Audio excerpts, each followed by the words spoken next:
Hello everyone, welcome back to news academy. कैसे हैं आप लोग? मैं ठीक हूँ, आई होप आप लोग भी अच्छे होंगे। तो चलिए आज हम लोग शुरू करते हैं बहुत ही इंटरेस्टिंग चैप्टर जिसका नाम है डीप वाटर। ये इसके जो ऑथर हैं इनका नाम है विलियम डगलस। ये जो चैप्टर है ये हमारा लिया गया है विलियम डगलस के ऑटोबायोग्राफी जिसका नाम है ऑफ मैन एंड माउंटेन्स। इस बुक में विलियम डगलस ने अपने जीवनी के बारे में, अपने जीवन के बारे में वर्णन किया हुआ उसी का एक छोटी सी इंसिडेंट को लेकर के इस आपके सिलेबस में जोड़ा गया है जिसको नाम दिया गया है डीप वाटर। इस चैप्टर में हम पढ़ेंगे कि एक बच्चा जो विलियम डगलस स्वयं है, ये कैसे बचपन में लगभग पानी में डूब चुके थे लेकिन बच गए थे। ठीक है, पहले ये बच ही गए थे और फिर जब ये जवान हुए, यंग हुए, तब भी इनके अंदर पानी से डर था।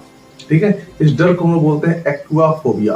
ठीक है, और फिर वो डर किस तरह से उनके जवानी में बरकरार रखा, फिर किस तरह से उन्होंने इस डर को बाहर निकाला और कैसे अपने डर पे जीत हासिल की, उस चीज के बारे में हम इस चैप्टर में पढ़ेंगे। आइए देखते हैं इस चैप्टर की पूरी कहानी लाइन बाय लाइन और बहुत ही अच्छी तरीके से। आई होप आपको इस कहानी बहुत पसंद आएगी। चैप्टर बहुत मजेदार होने वाला है, तो आइए देखते हैं इस चैप्टर को।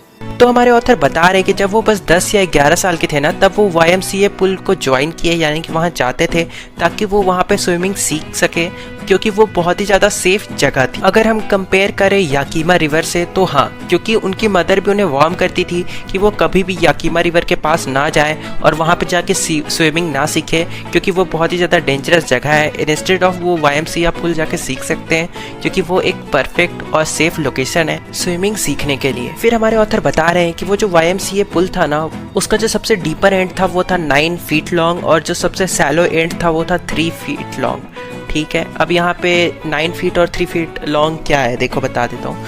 जो सैलो एंड होता है, मतलब सबसे जो लीस्ट उसका जो डेप्थ होता है वो बस 3 फीट था, और जो सबसे ज़्यादा उसका जो गहराई था ना वो 9 फीट था। मतलब तुम लोग समझ सकते हो कि वो जो पूल का सरफेस था ना वो हर जगह इवेनली डिस्ट्रीब्यूटेड नहीं था, अनइवन था। हमारे जो ऑथर होते हैं ना वो एक वाटर विंग्स का पेयर लाते हैं और फिर उस स्विमिंग पूल के अंदर जाते हैं, और वो बता रहे कि उन्हें बचपन से ही पानी उतना पसंद नहीं था। फिर हमारे ऑथर बता रहे कि जब वो बस 3 साल के थे तब वो अपने पापा के साथ वाटर सर्फिंग करने गए थे, और उसी वक्त एक बड़े से वाटर वेव ने उन्हें अपने अंदर धसा लिया था, यानी कि दबा लिया था, और उसके वजह से उन्हें पानी से काफी ज्यादा डर लगने लगी थी। फिर हमारे ऑथर बता रहे हैं कि जब वो अब YMCA पुल में आए हैं तब वापस से उनके अंदर वो मेमोरीज, बचपन की मेमोरीज आ चुकी है और उन्हें वो काफी अजीब फील हो रहा है, डर लग रहा है। लेकिन फिर वो अपना कॉन्फिडेंस वापस से रीगेन करते हैं और उस पुल के अंदर चले जाते हैं और दूसरों को कॉपी करके स्विमिंग करना सीखने लगते हैं, यानी कि वहाँ पे जो दूसरे लोग थे ना उन्हें देखा देखी वो भी स्विमिंग करने लगते हैं। फिर हमारे ऑथर बता रहे हैं कि एक बार जब वो पुल में जाते हैं तब वहाँ पे कोई भी नहीं होता है, इसलिए वो पुल के साइड में बैठे रहते हैं और सोचते हैं कि जब तक कोई यहाँ पे नहीं आता है, दूसरा पर्सन नहीं आता है पुल में स्विमिंग करने,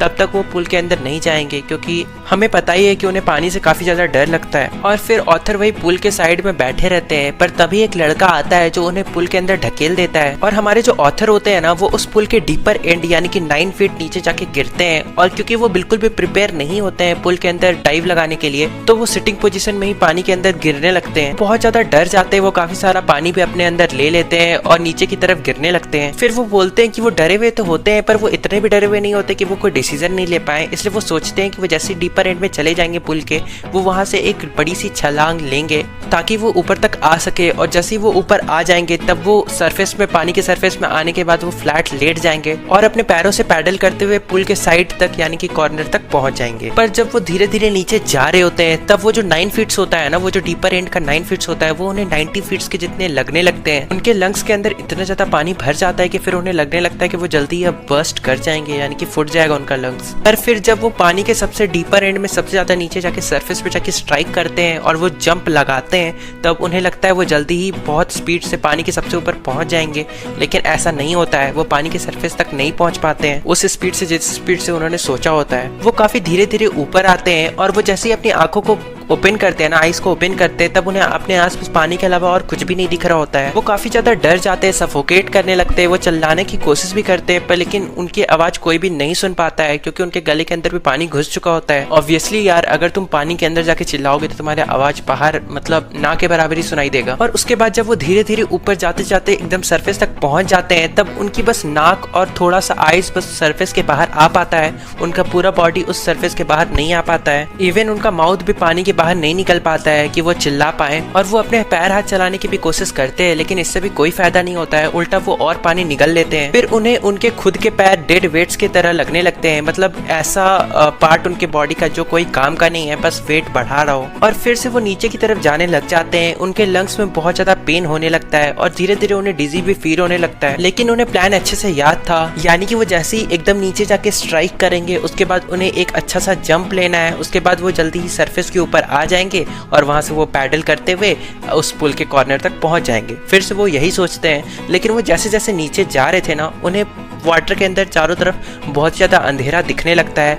उनका पैर भी अच्छे से काम नहीं कर रहा होता है, उन्हें डेड वेट्स की तरह लगने लगता है और वो बस पानी के नीचे और नीचे जाने लगते हैं। वो धीरे धीरे अनकॉन्शियस होने लगते हैं और तभी उनके अंदर एक टेरर यानी कि एक डर कैप्चर कर लेता है, जिसके पास बिल्कुल भी अंडरस्टैंडिंग नहीं है। वो बिल्कुल नहीं देख रहा कि सामने कौन है, बच्चा है या फिर बड़ा है। वो बस उसके ऊपर हावी हो जाता है और इस टेरर को वही समझ सकता है जिसने उस टेरर को एक्सपीरियंस किया हो, और ये था टेरर ऑफ डेथ। इसके बाद वो बताते हैं कि वो बिल्कुल पैरालाइज्ड हो जाते हैं, यानी कि वो अपने बॉडी के किसी भी पार्ट को अपने मन से नहीं कंट्रोल कर पाते हैं, यानी कि अब उनका बॉडी पे उनका कंट्रोल नहीं होता है। वो फिर से चिल्लाने की कोशिश करते हैं, लेकिन फिर से उनके गले से कोई भी आवाज नहीं निकलती है। बस उन्हें उनकी हार्ट बीट और उनके सर के अंदर जो दर्द हो रहा था ना, उसकी वजह से उन्हें पता चलता है कि वो अभी तक जिंदा है। और ये सब हो ही रहा था कि तभी उन्हें अपनी स्ट्रैटेजी याद आती है। वो पानी के सबसे नीचे पहुंच जाते हैं और जैसे वो अपने पैरों से उस टाइल्स को फील करते हैं, वो अपनी पूरी स्ट्रेंथ लगा के अपने आप को ऊपर की ओर ढकेलते हैं, लेकिन इससे कुछ भी फायदा नहीं होता है। जबकि वो अपने आसपास फिर देखते हैं ना,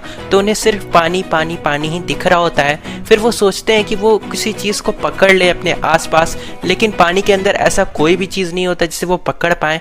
बस चारों तरफ वाटर वाटर एंड वाटर होता है और उनका ये टेरर और भी ज्यादा उनके ऊपर हावी होने लगता है। वो अपने पैर हाथ को हिलाने की कोशिश करते हैं, पर इससे कुछ भी फायदा नहीं होता। वो अपनी हेल्प के लिए अपनी मॉम को भी बुलाने की कोशिश करते हैं, अपनी मदर को बुलाने की कोशिश करते हैं, पर वो ऐसा नहीं कर पाते हैं। फिर कुछ ही टाइम में उन्हें लाइट दिखाई देती है, क्योंकि उन्होंने जो जंप लिया था ना, उसके कारण उनकी जो आईज थी वो पानी के बाहर आ गई थी। उनकी नोज फिर से थोड़ी सी बाहर आती है और फिर वो वापस से थर्ड टाइम वापस नीचे जाने लग जाते हैं। वो सांस लेने की कोशिश करते हैं, लेकिन वो गलती से पानी को ही अपने अंदर ले लेते हैं। इसके बाद वो जितनी भी कोशिश कर रहे थे ना पानी से बाहर आने की, वो सब कुछ बंद कर देते हैं और एकदम रिलैक्स्ड हो जाते हैं। अपने पैरों को बिल्कुल पैरालाइज्ड फील करते हैं और उनके चारों तरफ बिल्कुल अंधेरा छाने लगता है। और उस अंधेरे की वजह से उनके अंदर जितना भी टेरर था ना, उनके अंदर जो टेरर उन्हें कैप्चर कर लिया था वो चला जाता है। अब उन्हें बिल्कुल भी डर नहीं लग रहा होता है, वो बिल्कुल रिलैक्स्ड होते हैं। वो बिल्कुल शांत, बिल्कुल पीसफुल, बिल्कुल घबराए हुए नहीं लगते हैं। वो बस पानी के अंदर बहते चले जाते हैं, वो रिलैक्स्ड होते हैं और फिर वो ड्राउजी फील करने लगते हैं, स्लीपी फील करने लगते हैं और वो कुछ भी ट्राई नहीं करते हैं ताकि वो वाटर से बाहर आ जाए। और फिर वो सोचते हैं कि अब तो टाटा बाय बाय खत्म, यानी कि अब उनका एंड आ चुका है, अब वो नहीं बचने वाले, और वो बस शांति से सो जाते हैं, यानी कि वो अनकॉन्शियस हो जाते हैं। और उसके बाद हमारे ऑथर बता रहे हैं कि इसके बाद उन्हें जो चीज याद है वो ये है कि वो अपने पेट के बल पुल के किनारे लेटे हुए अपनी आंख को खोले थे और वो वॉमिट कर रहे थे, क्योंकि किसी ने उन्हें बचा लिया होता है। ये सब इंसिडेंट होने के कुछ घंटे बाद वो अपने घर की तरफ जाते हैं। वो काफी डरे हुए होते हैं, वो रो रहे होते हैं, वो काफी शॉक में भी होते हैं और उस रात वो खाना भी नहीं खाते हैं। और ये इंसिडेंट होने के बाद वो कभी भी उस पुल की तरफ नहीं जाते हैं। और ये सब होने के बाद वो पानी से काफी ज्यादा डरने लगते हैं, पानी को अवॉइड करने लगते हैं जितना वो कर सकते हैं। इस इंसिडेंट होने के बाद ये जो डर होता है ना उनके अंदर, ये काफी सालों तक उनके साथ रहता है। और फिर वो बता रहे हैं अगर वो थोड़े से पानी में भी अगर वो फिशिंग करने जाएंगे या बोटिंग करने जाएंगे, तब उनका ये डर जो है ना ये वापस आ जाता था, यानी कि वो जो पानी का डर था ना उनके ऊपर हावी हो जाता था, जिसकी वजह से उनका जितना भी ट्रिप था ना फिशिंग को लेके, बोटिंग को लेके, सब खराब हो जाता था। फिर वो बता रहे कि वो काफी ट्राई करते हैं कि वो फियर को ओवरकम कर ले, लेकिन वो नहीं कर पाते हैं। इसलिए एट द एंड वो अक्टूबर को डिसाइड करते हैं कि वो किसी से स्पेशली ट्रेनिंग लेंगे जो उन्हें स्विमिंग करना सिखा दे, क्योंकि उन्हें लगता था कि अगर वो स्विमिंग करना सीख लेंगे तो उनका ये जो डर है ना ये भी ओवरकम हो जाएगा। और वो जो इंस्ट्रक्टर था ना वो उन्हें वीक में 5 दिन स्विमिंग करवाता था, यानी कि वीक में 5 दिन डेली 1 घंटे तक। सबसे पहले तो वो कहते हैं कि ऑथर को एक रोप से बांध देते हैं और कहते हैं कि पुल के एक कॉर्नर से दूसरे कॉर्नर तक जाएं ऐसे ही रोप में बंधे हुए, ताकि वो डूबे ना और उन्हें डर ना लगे। और ऐसा वो कई बार करते हैं, पर पर जब भी वो रोप को थोड़ा ढीला छोड़ते हैं, यानी कि इंस्ट्रक्टर जो होता है वो ढीला छोड़ता है, तो उनको वो डर वापस आ जाता है, जिसके कारण ऑथर वापस से पानी के अंदर जाने लगते हैं। फिर हमारे ऑथर बता रहे हैं कि उनका ये जो ट्रेनिंग था, जब ये स्विमिंग करते थे, इसके 3 महीने हो गए थे। उसके बाद ये जो डर था ना, ये थोड़ा थोड़ा कम होने लगा, क्योंकि उन्हें इंस्ट्रक्टर ने अच्छी तरह से सिखा दिया था और उन्होंने 100 टाइम्स भी प्रैक्टिस कर लिया था कि कैसे वो अपने आप को, अपने फेस को पानी के अंदर डाल के एक्सहेल कर सकते हैं और कैसे अपने नोज को बाहर निकाल कर इनहेल कर सकते हैं। यानी कि ये जो बेसिक ट्रिक था कि एक्सहेल और इनहेल का पानी के अंदर कैसे करना है, वो उन्हें इंस्ट्रक्टर ने बता दिया था और उन्होंने 100 ऑफ टाइम्स इसे प्रैक्टिस कर लिया था। उसके बाद वो जो इंस्ट्रक्टर होता है ना, वो उन्हें अपने लेग्स को यूज करना सिखाते हैं कि कैसे उन्हें अपने पैर से पैडल करना है, कैसे किक करना है। और धीरे धीरे वो जो इंस्ट्रक्टर होता है ना, वो एक एक करके सारी चीजें ऑथर को सिखाने लगते हैं जो उन्हें जाननी जरूरी थी स्विमिंग के लिए, ताकि उनका जो फियर है वो भी दूर हो जाए और वो एक अच्छे स्विमर भी बन पाए। और ये सब होने के कुछ मंथ्स बाद, यानी कि उन्होंने अक्टूबर में ज्वाइन किया था, उसके बाद अप्रैल वो इंस्ट्रक्टर उनसे कहते हैं कि अब तुम सीख चुके हो, अब तुम खुद से स्विम कर सकते हो। इसके बाद ऑथर खुद में सोच रहे होते हैं कि क्या वो टेरर वापस आएगा जब वो पुल में अकेले होंगे, तो इसलिए वो जानबूझ के पुल के अंदर अकेले जाते हैं और वो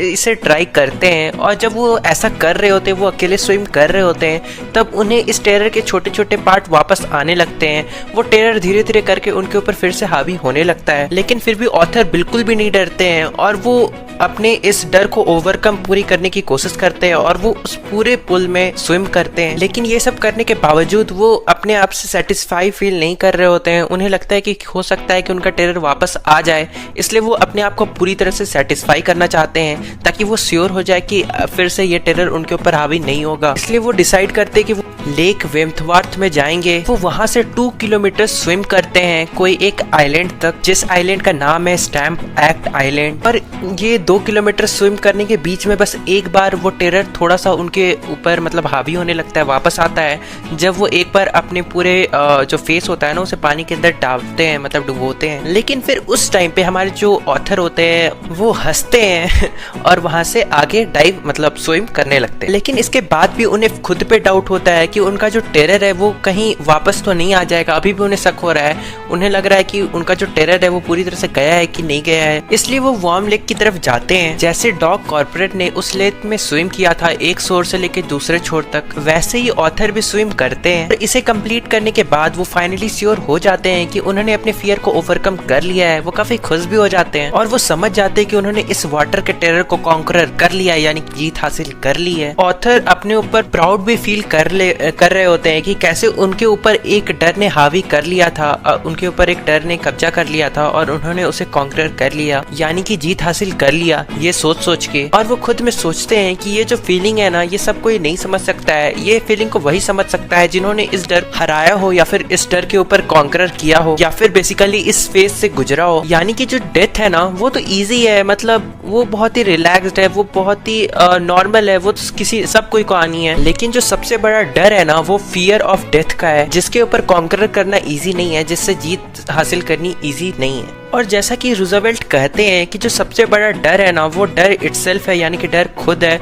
और हमें बस डर से ही डरना चाहिए।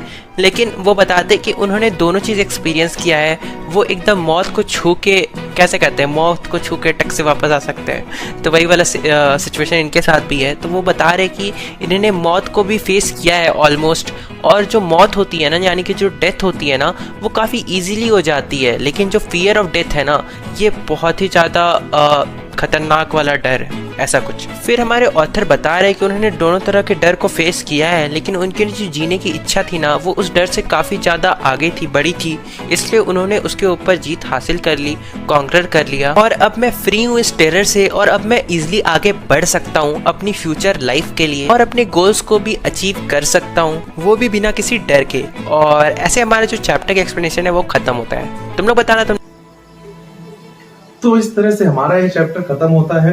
आई होप कि आपको चैप्टर बहुत ही अच्छे समझ में आया होगा, क्योंकि मैंने बहुत ही अच्छी तरह से इसे एक्सप्लेन करने की कोशिश की है।